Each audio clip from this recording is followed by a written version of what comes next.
কোরআন শরীফে আছে, আল্লাহ নবীজিকে বলছে, বন্ধু কেউ যখন পাপের সীমা লঙ্ঘন করে আমি আল্লাহ তাকে 3টা শাস্তি দেই। 1 নাম্বার, আমি তার কান এবং তার অন্তর মোহর মেরে দেই, তার চোখের সামনে পর্দা ফেলে দেই। আল্লাহ বলেন তখন মনে রাখবেন বন্ধু, ওই নাফরমানকে হেদায়েত দিবে আর কেউ থাকে না, আর কেউ থাকে না। আব্দুল কাদের জিলানীর বাপ কবর থেকে আসলো আর তারে হেদায়েত দিতে পারবে, হেদায়েত দিতে পারবে। এজন্য লাগাতার গুনাহ এটা বহুত বড় বিপদের বিষয়। গুনাহ আমারও আছে, আপনারও আছে। গুনাহ 2 রকম, এক হলো ব্যক্তির গুনাহ হয়, হোঁচট খায়, কিন্তু আবার সে শুধরায় আনে, ভুল হয়েছে বুঝে আবার ঠিক করে নেয়, আবার সংশোধন করে নেয়। আরেকটা হলো লাগাতার গুনাহ, মিথ্যা বলে প্রতিদিন, ওজনে কম দেয় প্রতিদিন, সুদ খায় প্রতিদিন, কিস্তি নেয় নিয়মিত, ওজনে কম দেয় প্রতিদিন, ফজরের নামাজ পড়ে না একদিনও, গালি দেয় প্রতিদিন, খোদার 365 দিন একরকম পাপ। ওই নাফরমান শুধু পাপই না, বুঝা যায় আহা তার কপাল বড় মন্দ। হতে পারে আর কোনো দিন আহারে আল্লাহ, আল্লাহ যদি আর না ফিরায় এই নাফরমান আর কোনোদিন আল্লাহর পথে হয়তো ফিরবে না। কিস্তিতে কিস্তিতে জীবন শেষ, সুদে সুদে হায়াত শেষ, মদে মদে হায়াত শেষ, জুয়া খেলতে খেলতে হায়াত শেষ, নাটক আর সিনেমার নর্তকী দেখতে দেখতে হায়াত শেষ, গালি দিতে দিতে হায়াত শেষ। আহ, আর কোনোদিন হয়তো নসিবে জুটবে না আল্লাহকে ডাকার, আর কোনোদিন নসিবে জুটবে না আল্লাহর ইবাদত করা। এজন্য নওজোয়ান ভাই বাবা, প্রত্যেকের কাছে কথা এটা। গরম আমি জানি, আপনাদের কষ্ট হচ্ছে, আমি দেরি করছি না, কিন্তু এই কথাটুকু ধৈর্য ধরে শুনেন, এই কথাটুকু বুঝেন। ছেলেরা বাবা, তোমরা বুঝতে শেখো, তোমরা বুঝতে শেখো, তোমরা ভাবতে শেখো। তোমার হায়াতের কদর তুমি করো। এই পৃথিবীর কেউর হাতে 1 শব্দ 2 শব্দ বলবে হয়তো কেউ, কিন্তু সারাক্ষণ তোমারই নিয়ে পড়ে থাকবে এই সময় কারো নাই, কারো হাতে টাইম নাই। তোমার বাবারও কাম আছে, তোমার মারও ব্যস্ততা আছে, তোমার বড় ভাইয়েরও নিজস্ব কাজ আছে। এই সংসারে প্রত্যেকেরই আলাদা আলাদা ব্যস্ততা আছে। অতএব আমি যদি আমাকে নিয়ে না ভাবি, আমার ঈমান, আমার আমল, আমার আখিরাত, আমার কবর, আমার মিজান, আমার ফুলসিরাত, আমার হাসর আমি যদি না ভাবি, কে ভাববে? কে ভাববে বলেন? এজন্য আমরা প্রত্যেকেই, সময়ের বাস্তবতা হলো এখন আমরা বেশি অতিরিক্ত, সময়টা এখন এমন যে প্রত্যেকেই আলাদা আলাদা। ছেলে জানে না তার ডানে বামে আর কেউ তাকে যে ডাকবে, বাধা দিবে, এমন কেউ নাই, এমন কেউ নাই। মেয়ে তাকে টেনে ধরবে, কেউ নাই। মেয়ে মেয়ের মতো, ছেলে ছেলের মতো, মা মার মতো, বাবা বাবার মতো। যার কারণে আমরা প্রত্যেকে একসাথে পরিবার হয়েও ভিন্ন ভিন্ন। এই কারণে তোমাদের এই হালাত। আজ থেকে 30 বছর আগে, 20 বছর আগে এমন চিত্র বাংলাদেশে ছিল না। এত বেশি সংখ্যক একটি মহল্লায় বেনামাজি আগে এত ছিল না। এত বেশি সংখ্যক আল্লাহর নাফরমান আগে এত ছিল না। একটি গ্রামে একজন মানুষ যদি থাকতো অসৎ, কোন নারী বেহায়া, কোন পুরুষ লম্পট, তো পুরা গ্রাম তাকে ধইরা দেখা গেছে 10 গ্রামের মানুষের সামনে বিচার কইরা প্রকাশ্যে, এরপর অনেকের মাথার চুল কাটটাও গ্রাম ছাড়া করে দিছে, তুই যে বাইর। আজ আজ মহল্লাকে মহল্লা আমরা প্রত্যেকটা পুরুষ বাবা জেনে শুনে, অভিভাবক ছেলেটার হাতে একটা একটা মোবাইল তুলে দিছে। সবাই জানে দিবা নিশি আমার সন্তান অশ্লীল ছবি দেখে, উলঙ্গ ছবি দেখে, রাতভর নর্তকীর ছবি দেখে। আহ, নারী ছবি, অশ্লীল দৃশ্য দেখতে দেখতে এক একটা ছেলে, এক একটা মানুষের আখলাক, চরিত্র, যৌন চাহিদা হয়ে গেছে কুত্তার মতো, কুত্তার মতো, কুত্তার শুয়োরের মতো পাগল হয়ে গেছে। যার কারণে গোটা দেশ অনিরাপদ। 8 বছরের কন্যা ধর্ষিতা, 4 বছরের কন্যা ধর্ষিতা, 8 বছরের মেয়ে তার দেহ টুকরা টুকরা, দেহ টুকরা টুকরা। তোমাদের কাছে আমি একটা ছেলের কাছে বলি, আব্বা আমি রাজনীতির মানুষ না, কিন্তু আমার একটা কথা, আমার এই বাংলাদেশে 92% মুসলমানের বাংলাদেশে, যেই বাংলাদেশে 3 লক্ষের চাইতে বেশি মসজিদ আছে, প্রতিদিন 5 ওয়াক্ত নামাজের আজান হয়, চারিদিকে এত দাড়ি টুপিওয়ালা মানুষ, এত মসজিদ, এত মাদ্রাসা, 30 লক্ষের মতো তালেবে ইলম যেই বাংলাদেশে মাদ্রাসায় পড়ালেখা করে, সেই পবিত্র ভূমিতে 8 বছরের বাচ্চা মেয়ে যদি ধর্ষিতা হয়, 8 বছরের মেয়ে যদি তার শরীর কল্লা যদি আলাদা করে ফেলে, কাইটা টুকরা করে ফেলে, আগামীর সমাজ বাঁচবে কিভাবে? এই সমাজে তো তোমাদের বোনও আছে, তোমাদের কন্যাও তো আছে, বলো না ভাই? তোমাদের বোনরাও তো এই সমাজে বড় হবে, তোমাদের কন্যারাও তো এই সমাজে বড় হবে। ওদের নিরাপত্তা কোথায়? ওদের নিরাপত্তা কোথায়? তোমরা কি শুরু করছো কও? দিন নাই রাত নাই, এই এক মোবাইল নিয়ে তোমরা কি শুরু করছো বাবা? বলো, এত নারী, এত ছবি, এত মোবাইল দেখে তোমরা কি করবা? ছেলেদেরকে বলতেছি, তোমরা বলো ভাই, তোমার বোন আছে না? বলো না, তোমরা যারা এখানে ছেলে, তোমাদের ছোট বোন নাই? কথা বলে না? যারা এখানে বিবাহিত, আপনাদের ছোট কন্যা নাই? তো ও আগামী দিনে কেমনে নিরাপদ বেড়ে উঠবে? এই চরিত্রহীনদের সমাজে ও বেড়ে উঠবে কিভাবে? আপনি চুল দেখলে বুঝেন না ও কি করছে? আপনি চেহারা দেখলে বুঝেন না ও কি করে? 1 ওয়াক্ত নামাজের সেজদা যার কপালে নাই, তো এই গাদ্দার যে একটা ওয়াক্ত নামাজ পড়ে না, এই নিকৃষ্ট নাফরমান তো আল্লাহকেই কিছু মনে করে না, ওই আমনেরই কি মনে করবে?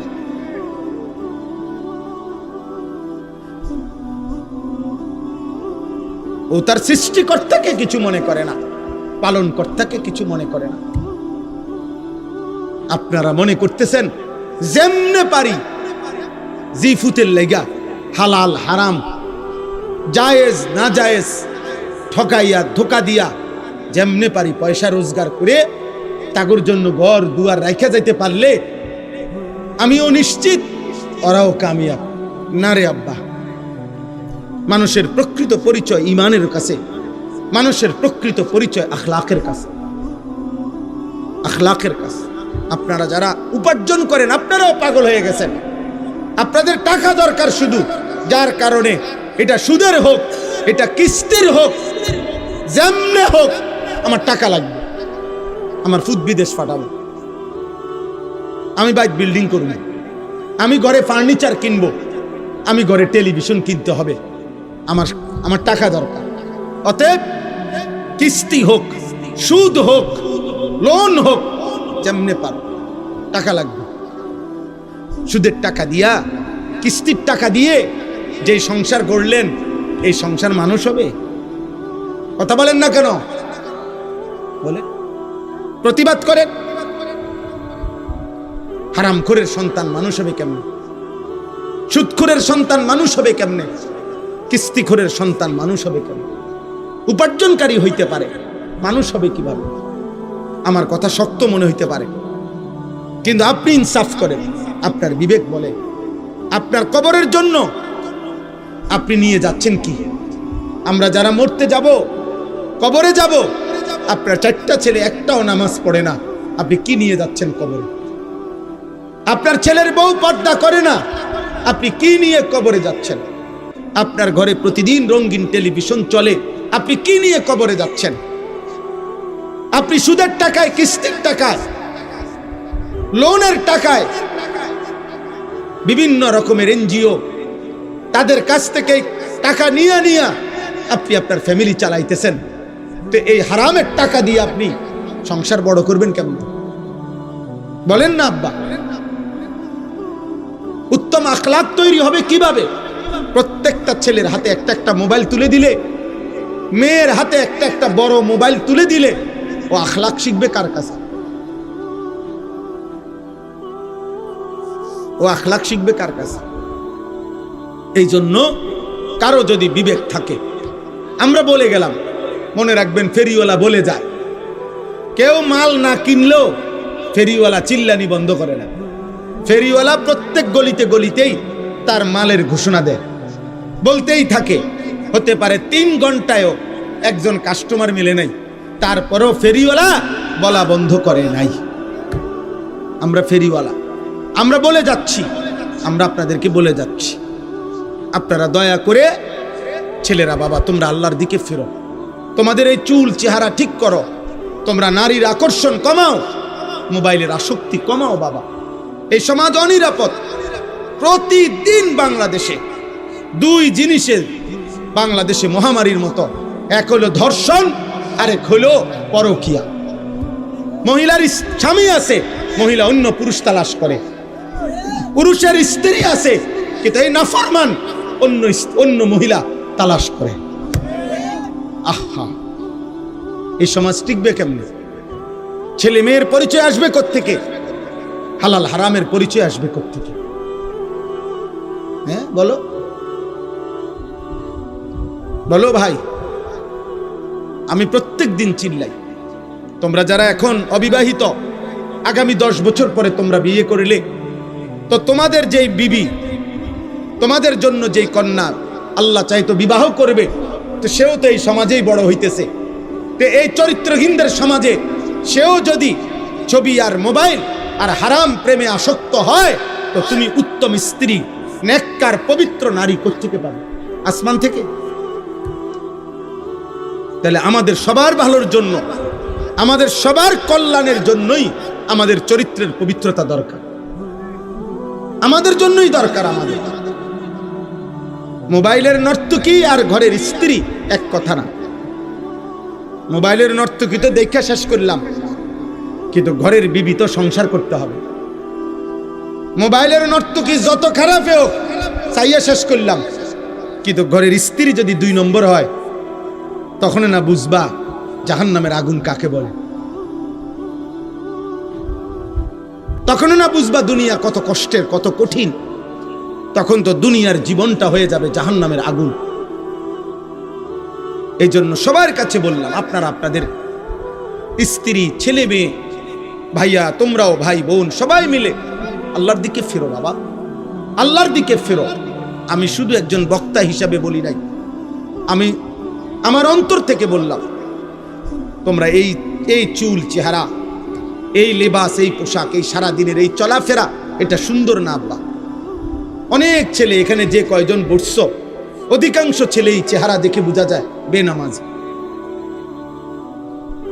আহা আব্বা, নামাজ ছাড়া জীবনের কোনো মূল্য নেই। যে কপাল সেজদা দেয় না, যেই সেজদা বিহীন কপাল, হ্যাঁ আমরা বলেন যারাই নামাজ পড়ে না, তারা কি আল্লাহর হুকুম নামাজ পড়া, আর যে নামাজ পড়ে না তো সে আল্লাহর হুকুমকে পাত্তা দেয় না, তার মনের ইচ্ছা মতো চলে?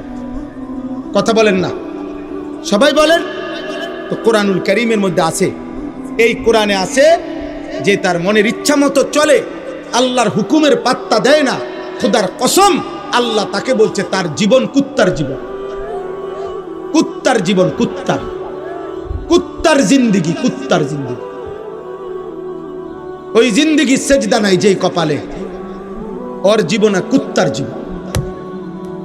কোরআন শরীফের আয়াত এটা। ফামাসালুহু কামাসালিল কালব, আল্লাহ বলছে তার জীবন, তার উদাহরণ কুকুরের মতো, কুকুরের জীবন। বলো ভাই, তাহলে এই পরিচয়ে খুশি? বেনামাজি ভাই বলো, এই পরিচয়ে খুশি তো তুমি? এই পরিচয়ে ভাল লাগছে তো? আল্লাহ যারে বলছে কুত্তার জীবন, পৃথিবীর অন্য মানুষে কি বলে তা দিয়ে আসবে কি যাবে? সৃষ্টিকর্তা বানানেওয়ালা কোম্পানি যেটা, ওনারা যদি, যারা বানায় কোম্পানি যদি বলে এটা 2 নম্বর, বাকি মানুষ এটা 1 নম্বর করলে কি লাভ? তো যিনি সৃষ্টিকর্তা তিনি বললেন তোর জীবন কুত্তার জীবন, তো অন্য কেউ তোমারে অন্য আরো অনেক কিছু করলে কি লাভ বললে? বুঝেন নাই কথা?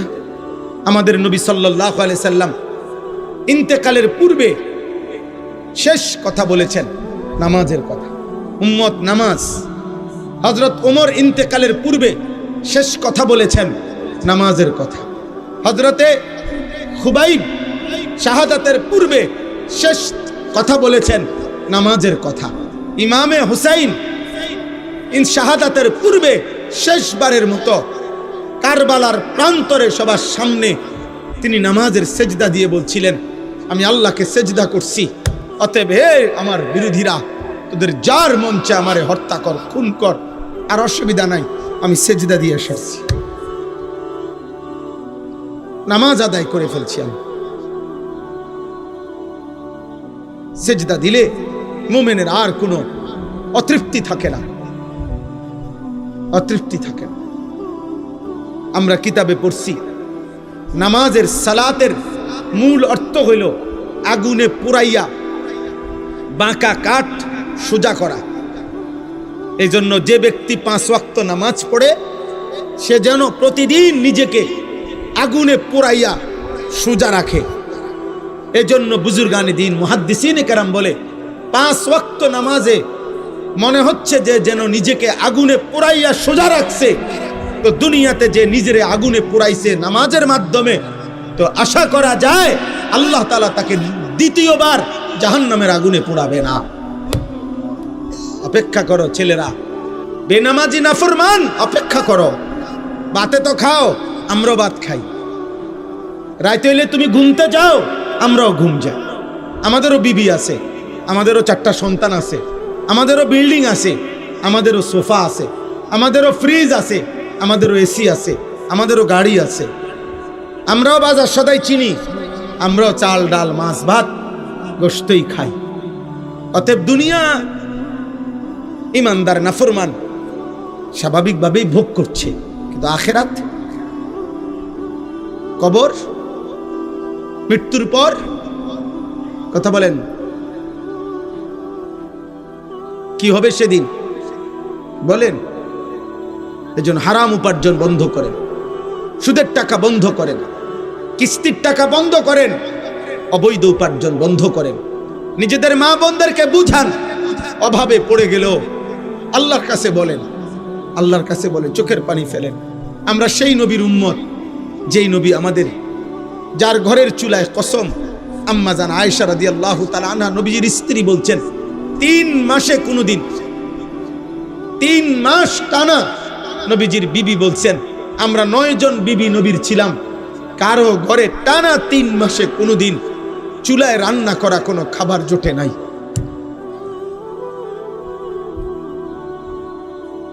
চুলায় রান্না করা কোনো খাবার জোটে নাই 3 মাস কোনোদিন। হযরত আয়েশার বনফুত বাগিনা জিজ্ঞেস করছে, আম্মা, খালাম্মা, তাহলে আপনারা কেমনে বাঁচলেন? তিনি বলছেন এই 3 মাসই টানা প্রতিদিন শুধু খেজুর আর পানি খাইয়া জিন্দেগি কাটাইছে। নবীজির সাথে, নবীজি সহ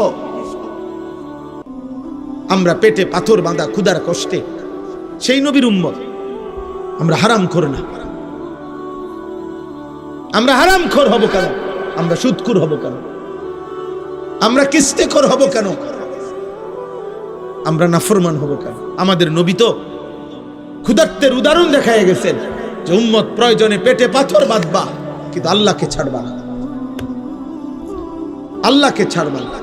হযরত ওমর রাদিয়াল্লাহু তাআলা আনহু ওনাকে ছুরি দিয়ে ঘাই দিছিল ফজরের ওয়াক্তে। 10.5 বছর তিনি মুসলমানদের খলিফা ছিলেন। ছুরি দিয়ে ওনার নারী বুড়ি বের করে দিছিল। এই নারী বুড়ি দিয়া মুখ দিয়া খাবার ওষুধ দিলে এদিক দিয়া বাইর হয়ে যাইত। আল্লাহর কসম কিতাবে আছে, এই অবস্থায় চাপ দিয়া নারী বুড়ি ধইরা রাখাও 3 দিন তিনি বাইচা ছিলেন। এরপরেও ওই 3 দিন তিনি এই অবস্থাতেও 5 ওয়াক্ত নামাজ তিনি আদায় করেছেন।